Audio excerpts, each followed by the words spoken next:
a great show. And the reason why it's going to be a great show because it's only me. I'm only joking. I'm only joking. But if sometimes you just gotta be, it's just gotta be. Anyways, guys, let's get right into it. Um, and you are live. That's right, with Draya Blooms. It's the Draya Blooms show. Yesterday's price, an explosive conversation on all things value. And I am here to bring you guys some value today. And this is season 2, okay, of the Draya Blooms show episode. Y'all, I am so confused. Like, y'all have to bear with me because yes, I did do my research, but I don't know if I'm on episode 2 or episode 21, okay? Season 2, episode 2. That's what we're going to call it. And just in case, season 2, episode 21. Okay. And that is so good because this day, I'm going to be talking about something that I think a lot of us don't have much of, but we use it a lot. We spend it so much and it has so much value, but we don't think about it in that manner. And so that's what I'm here to talk to you guys about today. And guess what that is? This explosive conversation on all things value. Yesterday's prize is sponsored by Ms. Nat's Restaurant. So you definitely want to make sure that you grabbing yourself some wings. Okay. That's right. 352-7596. Because the wings will help you get into this conversation with me. You're going to be eating betrayal. Yeah. That's right. Okay. So I'm super excited what this month is going to bring because I do intend to have some amazing guests on my show. And yeah, so you can get into that. But I also want to let you guys know that the topic today is what did it cost you? And whenever I don't have a guest, that's the question I'm throwing out to you. What did it cost you? And today, Draya gonna be talking. It cost me, me, my time. Okay, it cost me my time. And I think that there's so many persons out there who don't realize that whatever it is that you are doing in this life is costing you your time. So I want everybody, if you are driving on the road, listen, I want you to, if it's your lunchtime, you need to, pull over, find a nice parking in the cool area because it's breezy, it's windy, giving you a little breeze. And, make sure you grab yourself some lunch, Miss Knots now. Make sure that 352-7596, get the food, okay? Because this conversation is going to be good, okay? Anyways, it's gonna cost you your time. That's what's gonna cost you with me today. Some time, okay? Anyways, I also want to let you guys know, for those of you, I want to send a special shout out because my Grammy tell me, y'all, she ain't hear me call her name. My Grammy, oh Lord. So let me call her full government name, Miss Ida Natalie Davis Sanders. And she say, I born Davis. Well, you know how those island people go. So special shout out to my Grammy. And since I give a shout out to one Grammy, I'm going to give a shout out to the next Grammy. That's right. Cynthia McPhee Rollins. Now, I could give a full name, but she cut me down all the way down. Okay. So special shout out to my grandmothers, and I thank God for their life being in the line of living. So since I get that out of the way, I also want to spend a special shout out to my friends that always keep me, down. They hold me down. Okay, that's right. And so y'all know who y'all is. I love y'all very, very much. And I also want to give a special shout out to um to the Lord, okay? Because this conversation is going to be something that you've probably never ever heard me say on here. This show, listen, if you want to tell nobody to tune in yet, you better let them know. You can tune in right now, watch live on Dub 103.7 FM. That's right. You want to go on the Facebook page, Dub 103.7 FM, or you want to go on the website, dub103fm.com, and you can listen from anywhere on any device. So say I ain't tell y'all, okay? And y'all know when I went was I think it was my 1-year anniversary. Was it my 1-year anniversary when I started to tell all my business, or was it my 2nd year anniversary? It was my 1 year. I think it was my 1 year, and I was like, was it my 1 year, y'all? Because I don't forget. Time is going so fast, and that is the topic of today. It's gonna cost you time. Jesus, it's gonna cost you time. So if you have time on your hands right now. You want to tune in today. And I just want somebody out there to know that you are not alone. You are not alone. Whatever situation that you are going through, whatever it is that you're facing, you are not alone. I literally, went through like the one of the roughest seasons of my life. But guess what? That wasn't the first, okay? And it surely won't be the last. One thing I recognize is that, oh guys, how I talking? One thing I recognize is that, if God wakes you up in the morning, whenever He wakes you up, if you're still alive, if you're still in the land of the living, He still has a purpose for you. You still have time to sort out your relationship with God, to do the things that He needs you to do. Okay? It's going to cost you everything. But listen, if you're still here, it's for a purpose. Okay? And that's what I want to tell you. Okay? God have a purpose for your life. And don't let nobody tell you different. And I don't think anybody, really be telling us different. I think it's us, in our minds, what we be thinking. And I just thank God that He is not done. He's not done. Oh my goodness, He's not done. Anyways, so since you guys are all here, I was just waiting for y'all to gather the troops. You can also watch on my YouTube channel. And why are you watching? Why not subscribe? Okay, that's right, on at Draya Blooms on YouTube. Yes, and that. Okay, special thanks today to God, because I'm still here in the land of the living. I'm still here on this side, and I still have time. I still have time. I still have time. But there was a point in time where I thought my life was going to be snatched away from me. Okay. And I think I want to bring you guys into a time that I never talked about. God is be so strategic. He be so strategic about things. And I'm ready to tell another part of my story. So on the past weekend, as you guys know, last week I had a very special guest, and her name is Beijing Rogers. Now she is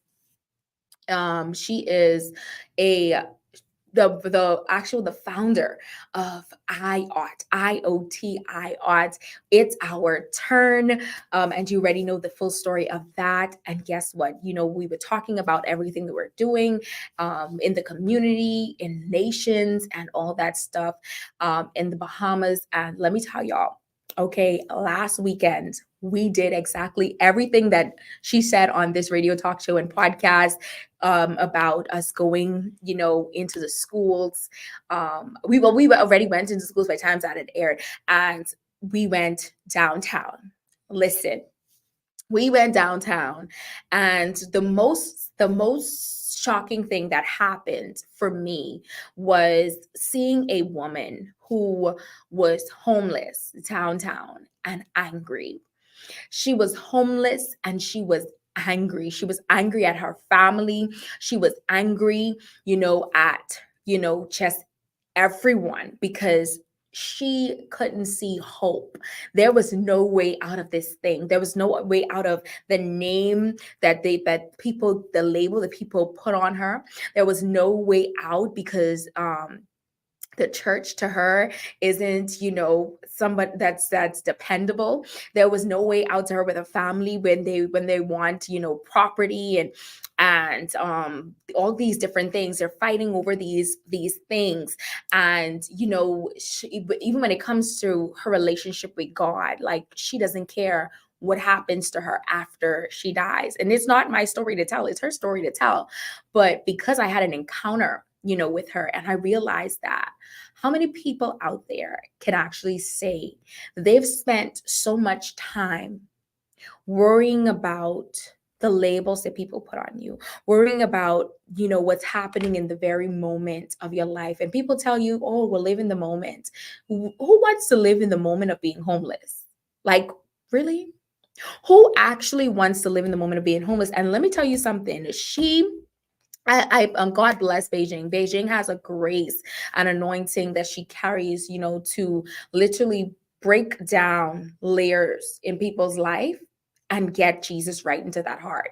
And I just want to send a special shout out to Beijing. If you're watching, girl, listen, God bless you, okay? Because that is exactly what she did. She gave that woman hope. She gave that woman Jesus. But let me tell you what I gave her, okay? I gave her my testimony. I gave her my story, and I gave her my time.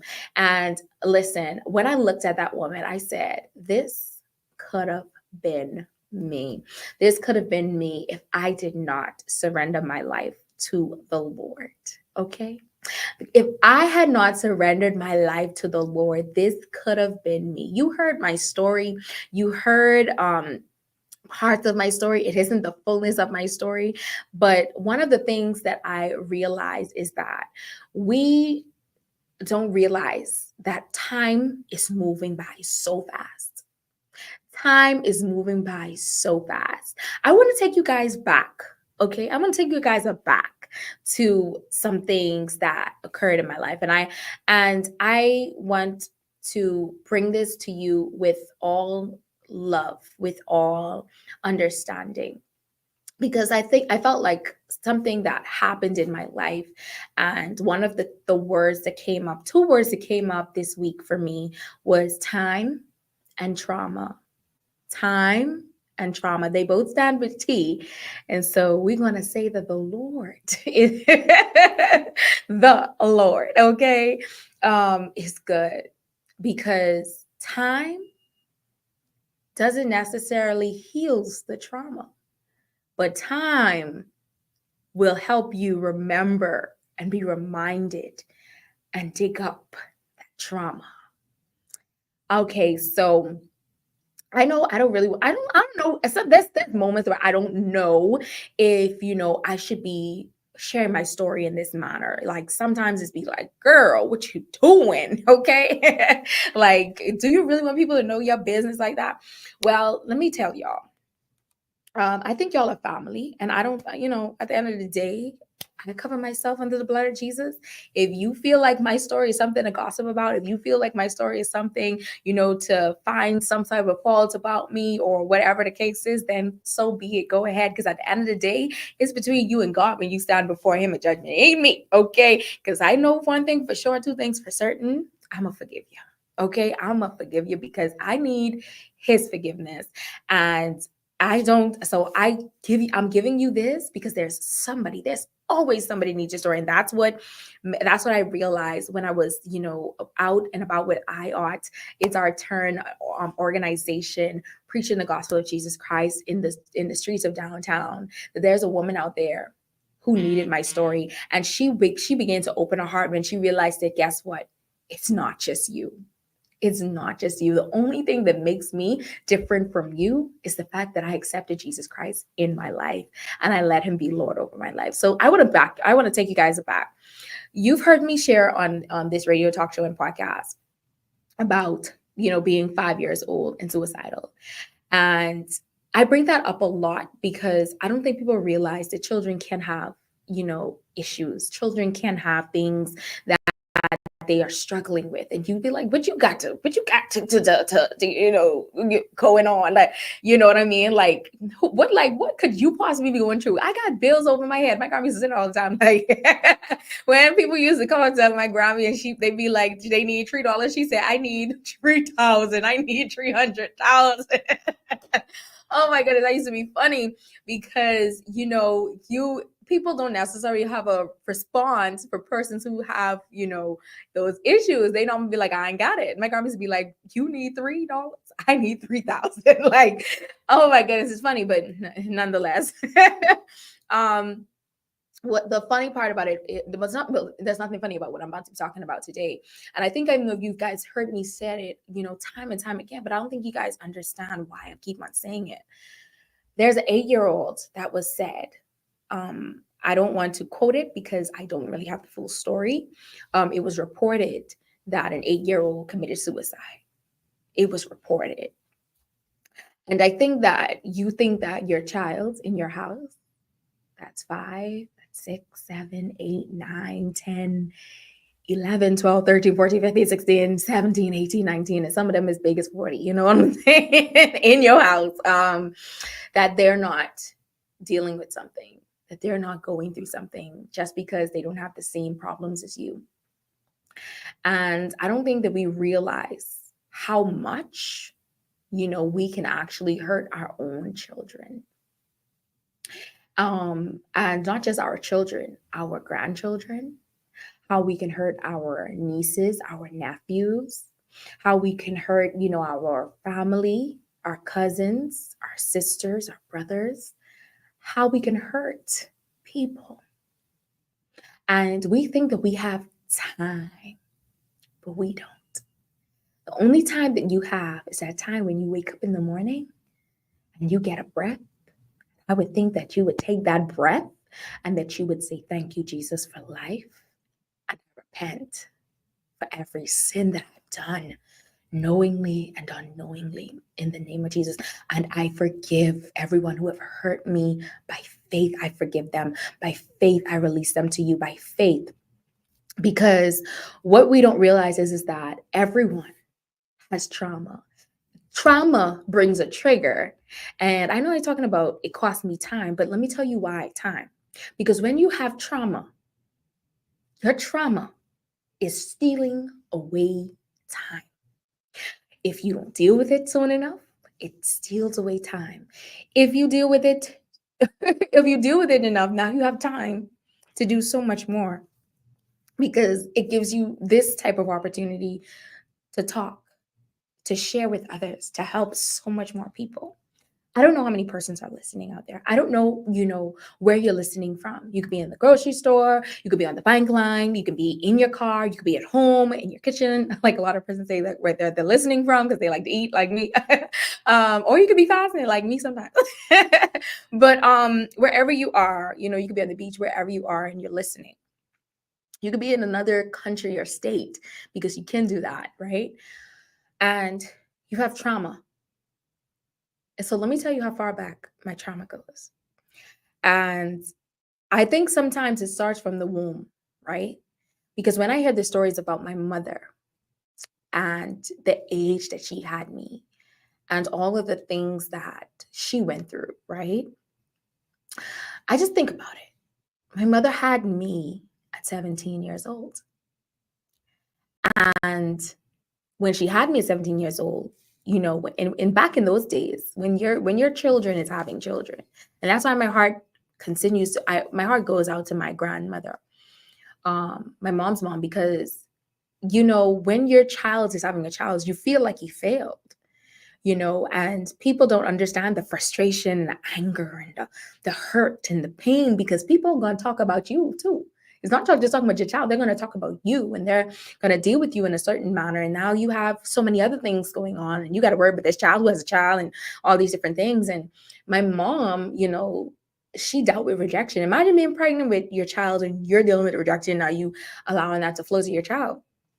And so, my mother was 17 and when she had me, and that was one of the reasons. That wasn't the full reason, but that was one of the reasons why I grew up with my dad's mom, my grandmother.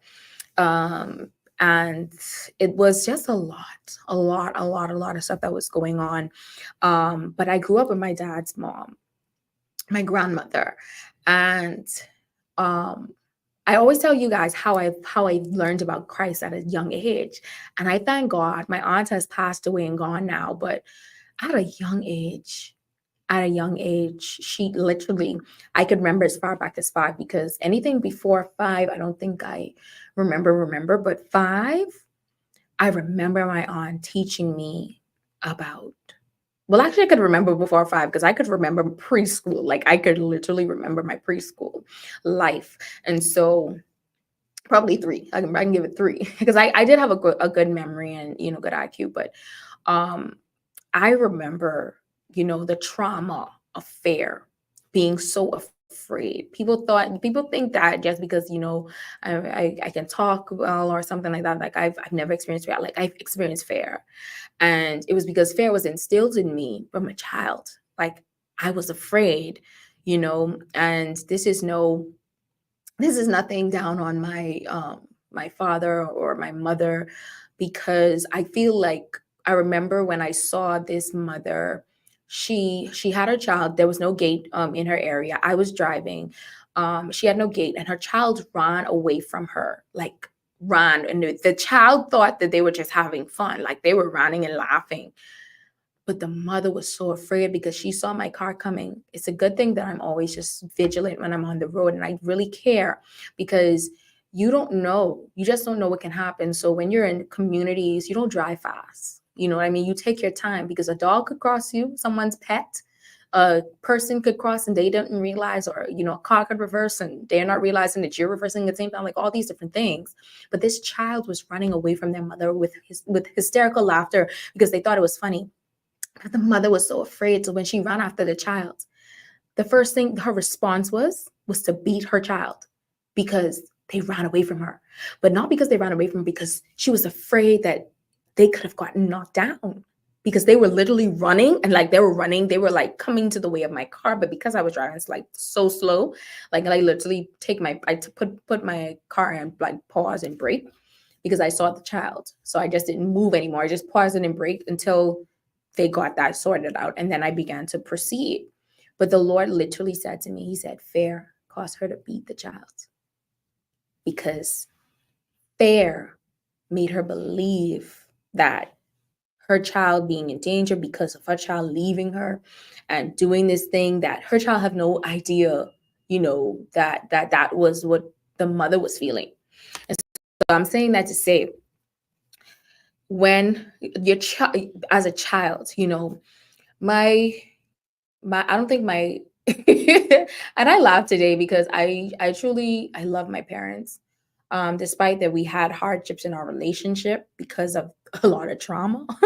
But my mom having me at 17 and growing up with my grandmother, and I grew up in an extended family, like it was a bunch of us in one house, but it was a big house, but it was a bunch of us in one house.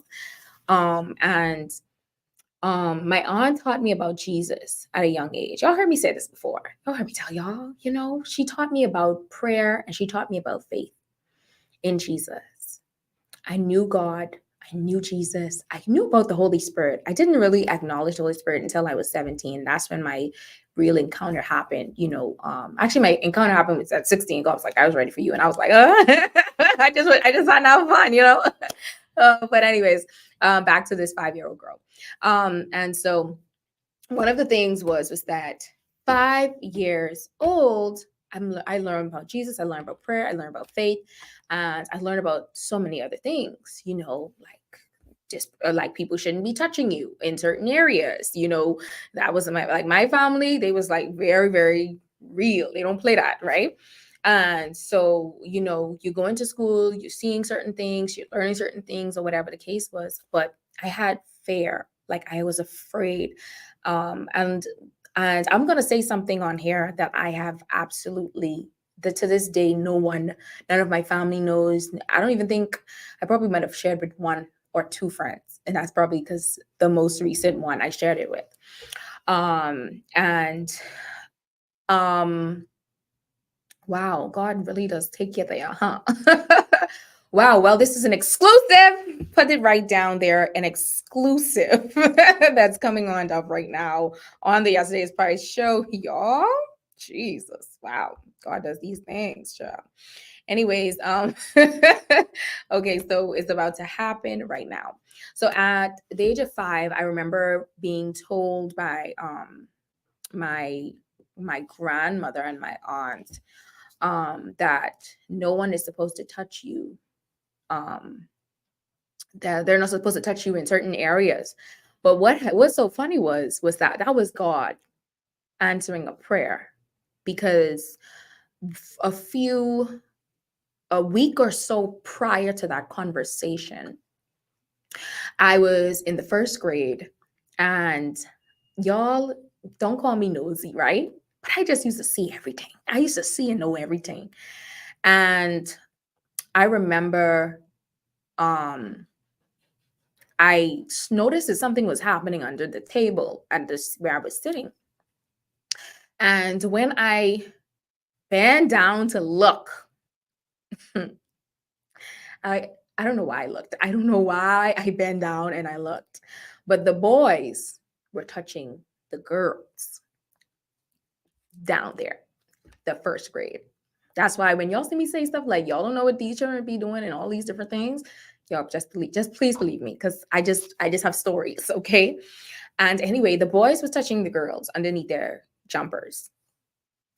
And the boy, so I get up, I didn't see what's happening. I get up and I want to go and tell the teacher. And I still can remember my first grade teacher's name. I thought she didn't like me. But anyway, um, but she I didn't get to tell her, because when I was going to tell her, because I had so much fear in me, like fear was instilled in me. I was always afraid. And people don't realize that if you don't make your children feel safe to speak, that if they feel like if they speak to you, that they're going to get in trouble or they're going to be whatever, like, then like, what do you expect for them if they're going through something and they can't talk to you? And this is no shit on my dad, because I felt like my dad instilled fear because that's what he knew to do. And the thing about it is, what the good part of my dad instilling fear in me was that there was a lot of things I just didn't do because I was afraid, right? But there was also things that I didn't say because I was afraid.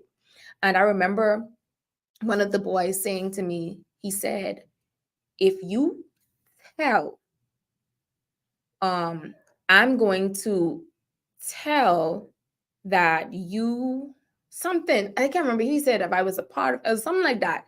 And that was really dumb. I was really dumb because I couldn't understand how I get in this. Like, I ain't a part of this. So he says, if you don't let me or us touch you, we're going to tell on you. Now, y'all know I really dumb, right? Because you're not a part of it. So why would you even think that this, like, you're going to get in trouble? If you tell, they literally manipulated the situation. That was the first form of manipulation that I experienced in my life. And so that's what they said to me. And so I actually had to now participate in something that I did not want nothing to do with. Like, I only was being, that's why they say, you know what I'm saying? Don't be nosy. Like, just keep, like, if you was a neighbor, close your eye, close your blinds, don't look. And so now, and I know I'm making light of it but I just think back and be like, bro, sometimes just be dumb. You just be dumb, okay?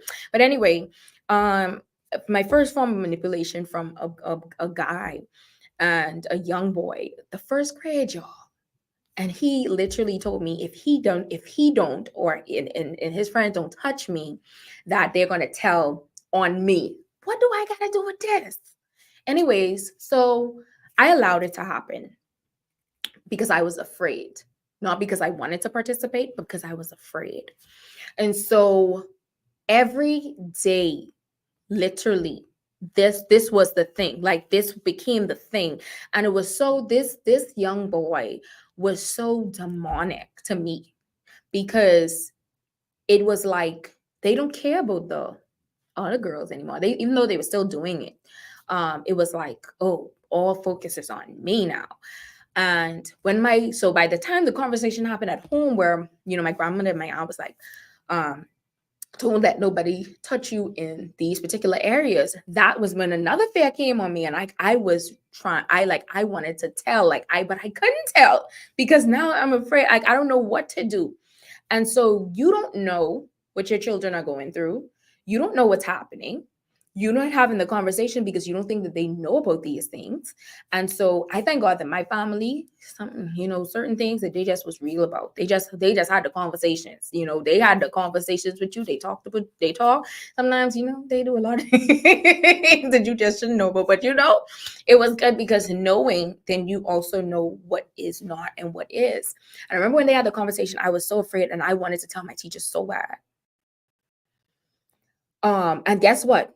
The teacher, and that's another thing too, and you can't blame teachers, but the teacher didn't even know or pick up on anything to even say, okay, let me move these children from where they're sitting. You know what I mean? Switch it up, or whatever the case was. So every time I come in class, I'm so afraid, so afraid. I remember now my aunt, and I thank God for my aunt, because my aunt introduced me to prayer and faith in Jesus. She already knew that something was happening. I don't think she was trying to tell me, but she said, if whatever, you could talk to me. And I didn't tell her that exact thing. But when she taught me about prayer and faith in Jesus, I began to pray to the Lord. I was in the first grade, and I wasn't just worried about myself. I was also worried about the other girls. And it was so funny because one of the other girls, her mom, she later ended up in the children's home, but her mom didn't know what's happening to her in the first grade. Like, these guys were touching her. Like, that's why she was, just out and very, out there in primary school. Like, she was already out there, and they was just like, cause she couldn't understand. I'm like, child, if you only know. Okay. And my thing was that I prayed to God, and I said to God, I said, Father, please remove this young man. Like, remove this thing. Like, why is this happening to me? Because your children don't know. I literally tried to commit suicide. It wasn't just what was happening, like just the things that I felt like was happening to me in regards to just not being accepted at home or rejected and all that stuff. But it was more about I go into school, and this person like literally have me in bondage, like, and I'm just a first grade child just trying to come and learn my lesson. Like, I was really, really smart. And so it was like I was really just wanting to, like, I don't want to go through this. So anyway, saying all that to say, I remember praying to God, and I said, God, please deliver me out of this. Deliver me out of this. I believe you. I trust you. I don't know how I got the words. I think probably just watching my aunt, just pray in certain things. So I, got little language and was know what to, and saying and knowing what to say. And I remember the second, like, the only thing that happened was a new term, a new school year. You don't know what your children are going through. A new school year saved my life, because the new school year, God put me in a new, it began with me and the boy was in the same class. And so he put me in a new grade. And in this new grade, Jesus, Jesus, Jesus, that is no longer happening, because this particular teacher, she's gone to be with the Lord. I don't know but I don't know her life, but I'm just saying her soul is resting. But she was very vigilant. And I loved her so, so much, because she was very vigilant, and she loved me. She had this heart for me. And I thank God. I thank God, because of that. And that's why it's so good to have a heart for people. It's so good to care about people, because you don't know what it is that they're going through. You don't know what traumas or things that they went through. And so this young boy, we're no longer in a space where, I'm cross from him or anything like that. But this is the thing, because of what happened in the first grade, I don't even realize that I'm actually semi-attached to this young man. I don't want to be, but because of what he did, right? And so this spirit that he, started to find me in every grade. But I was not participating. It's just that it used to like run after me in form of boys. And I used to be running, y'all, running for my life. You understand? But I'm traumatized by this, because now I'm in the second grade, and all of a sudden now there was a girl, she was like, oh, no, a guy runs to the class. He said, oh, this boy and this girl, they kissing on. I'm thinking, these the second grade children. What in the world are they doing? And look at me, old fool again, gone running. And what I do, kiss the boy. Why did I do that? The same boy that I prayed to God for, like, I was like, but it's because of what was happening. And there was a spiritual thing that happened, or whatever the case was. And so I'm like, and I don't even know why I did it. And I was like, and my teacher found out. I got in trouble, but she told me, don't let it happen again. Because she was disappointed in me, because I'm like one of her smartest students, right? So like, why would you were smart, so why would you do this? And so anyway, this cost me a lot of time. I just like, no, this is still about time, but it's also about trauma. And so what happened was, so I got through that part. Now here comes the same girl who kissed the boy. She writing letters. So now I gotta write one letter. I don't know why this happened. I can be honest, y'all, I didn't like this boy at all. And so I write letter. And I was like, Oh, I wash your clothes, all these different things. Y'all, please, please, please don't judge me. Please don't judge me. Second grade, y'all know y'all saying, like, what, Draya? Yeah, like, this is crazy. So anyway, I wrote this letter. Let me tell you something. This boy is so dangerous. He tell the teacher, oh my goodness, he wanted me to get in trouble. He wanted me to get in trouble from grade one. I don't know what's going on. But anyway, thank God for that being in trouble, because that being in trouble saved my life. That being in trouble saved my life, because the teacher found out and she recognized, okay, this is becoming a pattern. Chandra, I'm disappointed in you. I'm taking you to the principal. Now the principal knew me because when I took the IQ test to come into the school, I had one of the highest IQs. So the principal, and y'all, everyone know, I ain't want to tell my y'all my principal, because y'all know this is a principal that knew everybody's name. Okay, so that's all I gotta say. Anyways, and so she knows me by name and she says, what is this that I am hearing? What you doing such and such, such and such? Because now the teacher, she has to report this. She has to report the date. Okay, I have this situation, this young child, whatever in my class, whatever the case is. The principal know me, the teacher know, you know what I'm saying? Child, listen, that teacher, she said, my no principal, no, my Grammy. Child, the principal called my Grammy, y'all. It feels like thing. Although my Grammy never used to really beat like that, my Grammy row or whatever the case is.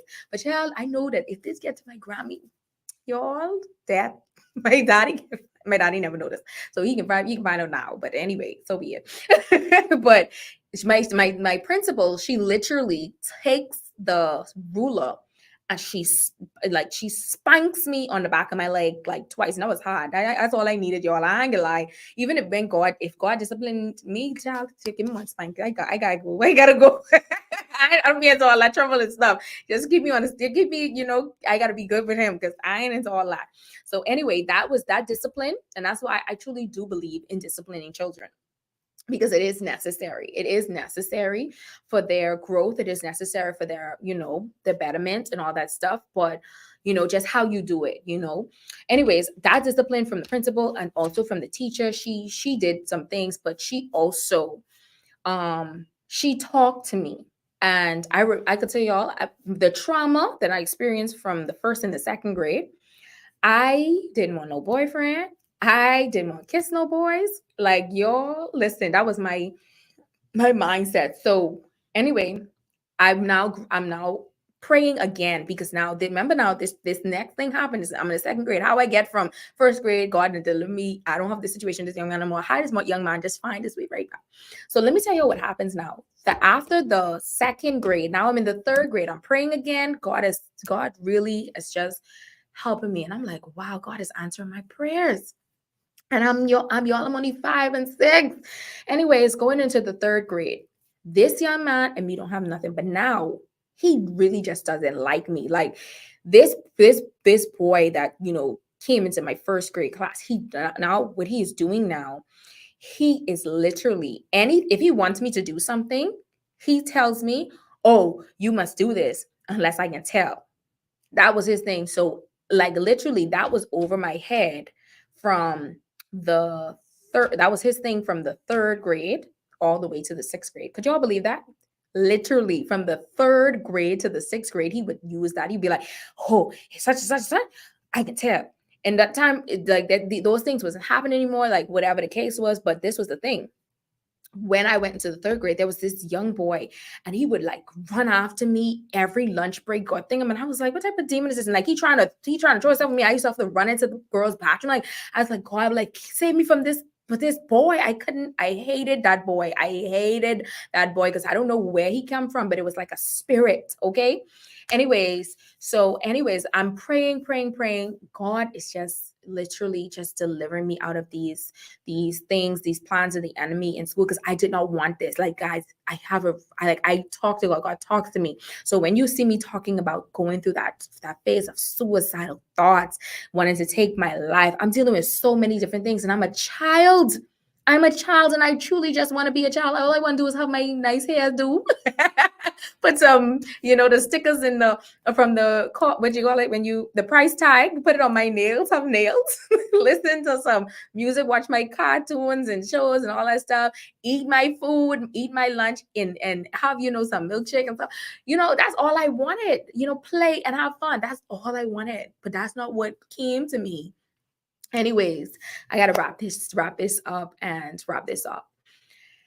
I literally was remembered when God really, really came into my life. Thought I was in the 5th grade, and I remember the prayer that I prayed, and my life began to change in fifth and the 6th grade, because now I'm having a form of boldness. The Lord is speaking to me. He's telling me what not to do. He's telling me what to do. He's telling me he was showing me how to avoid these certain situations. But I felt like this thing was a weight on my life. Like and I said, God, please, whatever you do not send this boy to the same school that I go to. Like, don't let him come in my path. Lord, give me a fresh start and life. Y'all hear what a child in primary school is saying to God?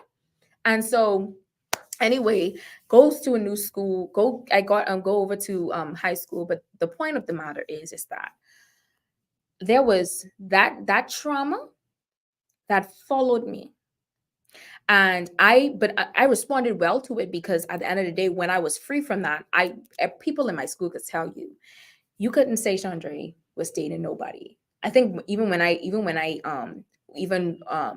looked or thought about dating, that was not like, if you wanted more than just a conversation, that to me, you want too much, right? If you wanted to date me in school, I ain't into that. I ain't want no boyfriend, none of that, because my thing was that God saved me from something I don't even know how I get a part of.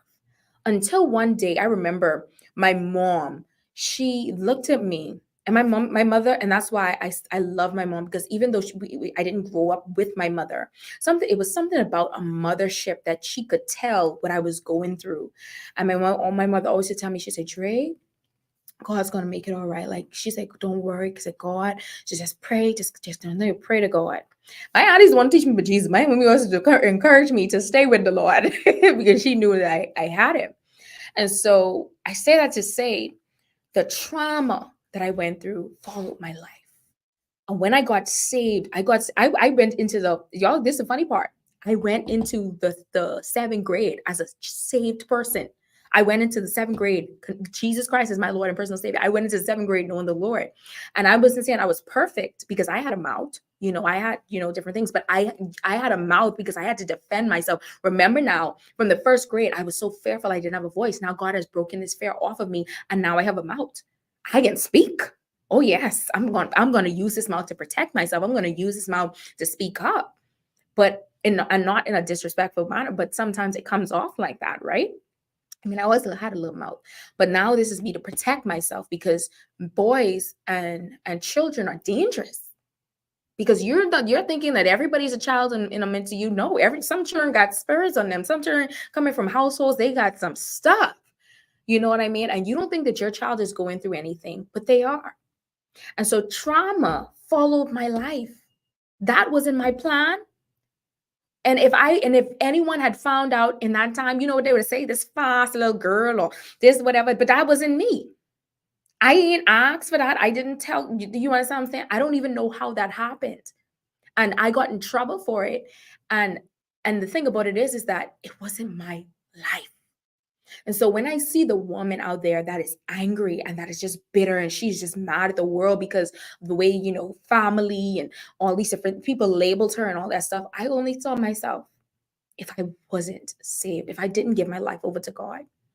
And I'll probably finish this another time. But I just want you to know that trauma costs you a lot of time. If you have an opportunity to deal with it, the best way to deal with any type of trauma is through prayer and through faith. You have to believe that God will deliver you. He delivered me. I was just a child. I did not want that for myself. I did not know how it was happening to me. But guess what? I ended up finding out after my mom died that the same thing that happened to me happened to her. And the same thing that happened to me happened to a lot of other people You understand? That was her, and I don't just want to protect my, family, but I just noticed that it was a pattern. And it wasn't like, oh, you were doing this. It was like this spirit keep finding you. So when you guys hear me talking about breaking generational curses, and when you hear me talking about, the understanding my prayer and my prayer language and the way that I think and my relationship with God, you don't understand. My relationship with God is all that I have. And so you may misunderstand me. You may, or not or label me as something. But before you do that, just go to God and ask God about me. And not in a way that you may, be like, oh, let me see what spirit she dealing with. Let me see what spirit she working with. No, go to God. And not just me. Ask God about your children. Pray and ask God about your children. My family, although I didn't always have a great relationship with my family, they also, God used every single one of them at every point to save my life. And I thank God, because me forgiving my family, because guess what? You don't understand what's happening. So me forgiving my family, me embracing my mom, me embracing my dad, you understand? Also help God to heal a lot of the trauma that I went through, because no one could understand my story. And so I say all that to say, your child in your house, 5 years old, 6-year-old, 7-year-old, 8-year-old, 9-year-old, 10-year-old could be going through something. 11. I wouldn't even talk about high school. Because there was thank God I received Jesus before I went into high school, that he protected me from so many things. Those things wasn't happening to me no more. I had a different story, but those things wasn't happening to me no more. God saved me. He delivered me. No one could have done anything to me, because I prayed to God. I said, God, protect me in high school. Lord, keep me from these things, Father. And so that's why I wasn't on the same run as a lot of other children. I wasn't into that, because I know what he saved me from. And so I say that to say, when you, instead of putting a label on somebody because you don't understand why they did what they did, instead of being angry at somebody, or whatever you could think of, because a lot of that was what I had to deal with. But you don't know what happened. There was something that happened. There was a trauma that was there. And guess what? You cannot, and you cannot deal with trauma and with hate or rage or anger or being but you could only deal with these things through love. Because the people who are filled with trauma, they're looking for love. And if you don't have love to give, then you have nothing to say. And that's all I want to say today. And this is not about me. This is about the children that are in your household, that are 8 years old, and that are saying to themselves, they want to die, because you don't understand what it is that they're going through. And you may be dealing with a situation thinking that they're breaking out, or they're whatever they're doing, not realizing that they're going through something that they can't even talk to you about, because all you've done was instill fear in them. And it's okay. Some fear is good. Good to let them know not to play, right? But at the same time, give them room to speak to you and let you know what's really happening. It's not always what you think it is, And so I thank you guys for tuning in today. That's my time. Trauma will cost you a whole lot of time, but God is a redeemer of time. God wants to redeem the time in your life, the time in your children's life, and the time in your children's, and whatever it is. And just know that he is faithful enough to do that. Your relationship with God may be all that you have, but guess what? It's just enough. God bless you. It is Draya Bloom's show. Yesterday's prize, an explosive conversation on all things value. I know y'all say, Draya, what? Yes, child. Tell y'all. I know. I tell y'all to get the wings from Miss Nance. 352-7596. Get a wing platter and go sit back and watch this again. I know y'all can say y'all can start up these conversations with your children. That's all God needs for you. And pray more than you slay. Anyways, guys, have a great, great day. It is your girl Draya Blooms on exclusively. You watch this on Dub 103.7 FM. That means you need to tune in every single Friday at 1 o'clock p.m. and continue to watch. I also want you guys to know that you can also find me on YouTube at Draya Blooms. That's right. And it's indeed a great, great day. Y'all already know. So thank you guys so much for tuning in with your girl. Okay. Anyways, guys, I gotta go. I got to go, but you already know. Have a blessed day. God bless you. Remember, the Lord will make a way somehow. It's Draya Blooms. Y'all, I'm out. Have a great weekend. See you guys soon on the next episode of Yesterday's Price, a Draya Blooms show. Keep it locked.